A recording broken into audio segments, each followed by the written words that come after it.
நம்பிக்கை நேயர்கள் அனைவருக்கும் அன்பு வணக்கம். மாமன்னன் படத்துக்கு பிறகு வடிவேலும் பகத் பாசிலும் இணைந்து நடித்திருக்கிற படம் மாரீசன். மாமன்னன் படத்தில் ரெண்டு பேரும் எதிர் துருவங்களாக இருந்தாங்க. பகத் பாசில் ஒரு அதிகார வர்க்க ஜாதியாகவும் வடிவேலு ஒரு தாழ்த்தப்பட்ட ஜாதியாகவும் இருந்து ரெண்டுவர்களுக்கும் இடையிலான ஒரு மோதலை சொன்ன படம் மாமன். இதில் அப்படியே நேர் ஆப்போசிட். படத்தோட கதை என்னன்னா, பகத் பாசில் ஒரு திருடன்னா கொள்ளலாம் அடிக்க மாட்டார். ஒரு சின்ன சின்ன திருட்டுகளை செஞ்சுக்கிட்டு அதில் கிடைக்கிற காசை வச்சுக்கிட்டு ஜாலியாக வாழ்கிற ஒரு டைப்பு பகத் பாசில். வடிவேலு ஒரு அப்பர் மிடில் கிளாஸை சேர்ந்த ஒரு ரிட்டையர்டு ஒரு கவர்மெண்ட் ஆஃபீஸர்னு வச்சுக்கலாம். ஒரு ரிட்டையர்டு ஆஃபீஸர், ரிட்டையர்ட் ஆகிட்டார். அவர் மனைவி மனோதத்துவ டாக்டராக இருக்காங்க. குழந்தைகளை மனோதத்துவ ரீதியாக டெவலப் பண்ணுற மாதிரியான விஷயங்களை பண்ணிக்கிட்டு இருக்காரு. ஒரு நாள் பகத் பாசில் ஜெயிலேருந்து விடுதலாகி, பாளையங்கோட்டை ஜெயிலேருந்து விடுதலாகி ஒரு வீட்டுக்கு திருட போகிறார். திருட போகிற இடத்துல அங்கே உட்காந்துருக்காரு வடிவேலு. அவர் சங்கிலியால் கட்டி போட்டிருக்காங்க. ஏன் உங்களை கட்டி போட்டிருக்கான்னு கேட்டால், என் மகன் எனக்கு நினைவு ஞாபகம் மறதி நோய் இருக்குது, நான் அடிக்கடி வெளியே எழுந்திரிச்சு போயிடுவேன், அதனால என்னை என் மகன் சங்கிலியில் கட்டி போட்டிருக்கான், போயிட்டு வந்துடுவான் அப்படிங்கும்போது, நீங்கள் என்னை எப்படியாவது கூட்டிகிட்டு போப்பா, எங்கேயாவது என்னை ஜாலியாக எங்கேயாவது கூட்டிகிட்டு போ, எனக்கு வெளியில் போகணுன்னு ஆசையாக இருக்குவா, போகும் அப்படின்னு சொல்கிறாரு. சரின்னு சொல்லிட்டு இவர் என்ன பண்ணுறாரு, அவர் சங்கிலியை விட்டு ரிலீஸ் பண்ணி கூட்டிகிட்டு போகிறாரு. ஏடிஎம்மில் போய் பணம் எடுக்கிறாரு. இவர் வடிவேலு செலவுக்கு. அக்கௌண்ட்டில் பார்த்தா 25 லட்ச ரூபா பணம் கிடக்குது வடிவேலுடைய அக்கௌண்ட்டில். அப்போ பகத் பாசில் ஏற்கனவே திருடானா. அப்போ என்ன பண்ணுறாரு, இவருக்கு நினைவு மறத்தல் வியாதி இருக்குது, ஞாபகம் இல்லை எதுவுமே.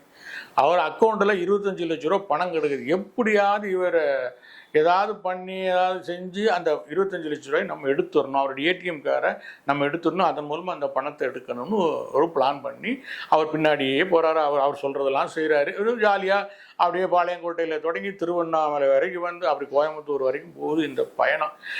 இது இன்டர்வல் வரைக்கும், இடைவேளை வரைக்கும் இந்த கதை தான். இவங்க ரெண்டோருடைய ஜாலி ட்ரிப்பு என்ன இருக்குது, ஒவ்வொருத்தரும் எப்படி பேசிக்கிறாங்க, அவங்களுடைய கருத்து மோதல்கள் என்னவா இருக்குது அப்படிங்கிற விஷயங்களை பேசிக்கிட்டே போகுது. இடைவேளைக்கு அப்புறம் இந்த கதை கிரைம் த்ரில்லர் ஜானருக்கு போயிடுது.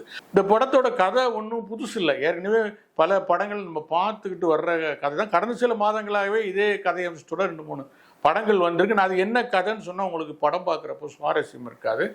அந்த கதையை ஒரு புதிய கண்ணோட்டத்தில் இந்த படம் சொல்லியிருக்கு. வழக்கமாக ரெகுலரான ஒரு கண்ணோட்டம் இருக்கும் இல்லையா, 1, 2, 3 அப்படி போனால் 4, 5, 6 இப்படி ஒரு ரெகுலர் ஃபார்மெட்டில் இல்லாமல் ஒரு சென்டிமெண்ட் ஃபார்முலாவில் இந்த கதையை ஆரம்பித்து அதை ஒரு தொடர்ச்சியான பயணமாக்கி அதற்கு பிறகு அது அப்படியே அதற்கு ஆப்போசிட்டாக ஒரு கிரைம் த்ரில்லராக மாற்றி ஒரு நல்ல மெசேஜையும் சொல்லியிருக்காரு நம்ம இயக்குனர் சதீஷ் சங்கர் என்கிற புதுமுகம்.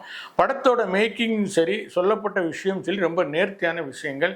ஆனால் அந்த கிரைம் த்ரில்லர் கதை என்பது நம்ம வழக்கமாக பார்த்துக்கிட்டு வர்ற கதைங்கிறதுனால இதுக்கப்புறம் இது என்ன நடக்கும் அப்படின்னு அடுத்தடுத்த ஷார்ட்டுகளை நம்ம எளிதாக யூகிக்கிற மாதிரியான பலகீனமான திரைக்கதை. இடைவெளிக்கு முன்னாடி இவர் பணத்தை இவர் எடுப்பாரா, இவர் ஏமாறுவாரா, பணம் கிடைச்சிருமா அப்படிங்கிற ஒரு பரபரப்பு நமக்கு எதிர்பாராத காட்சிகளோட போகும்.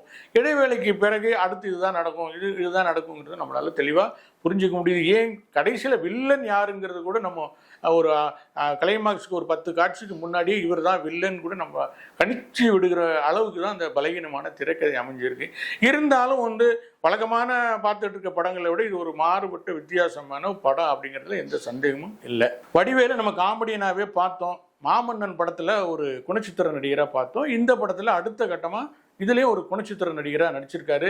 அவருக்கு பின்னாடி வருகிற அவருடைய பின்னணி ரொம்ப அற்புதமாக எழுதப்பட்டிருக்கு. அது கணவன் மனைவிக்கும் சித்தாரா தான் வடிவேலோட மனைவி, சித்தாராவுக்கும் வடிவேலுக்குமான அந்த காம்பினேஷன் அவ்வளோவா இன்னும் அழுத்தமாக சொல்லப்பட்டால் தான் இவர் பண்ணுற காரியங்களுக்கு ஒரு நியாயம் சேர்ப்பதாக இருந்திருக்கும். ஆனால் அவ்வளோ பெருசாக ஒட்டலை. முதல்ல 2 பேருடைய ஜோடி பொருத்தம் ஒட்டலை. 1, 2வது 2 பேருக்கும் அப்படி ஒரு நெருக்கமான காட்சிகளோ ஒரு ரொம்ப அன்பை வெளிப்படுத்துகிற மாதிரி காட்சிகளும் சரியாக பதிவு பண்ணலை.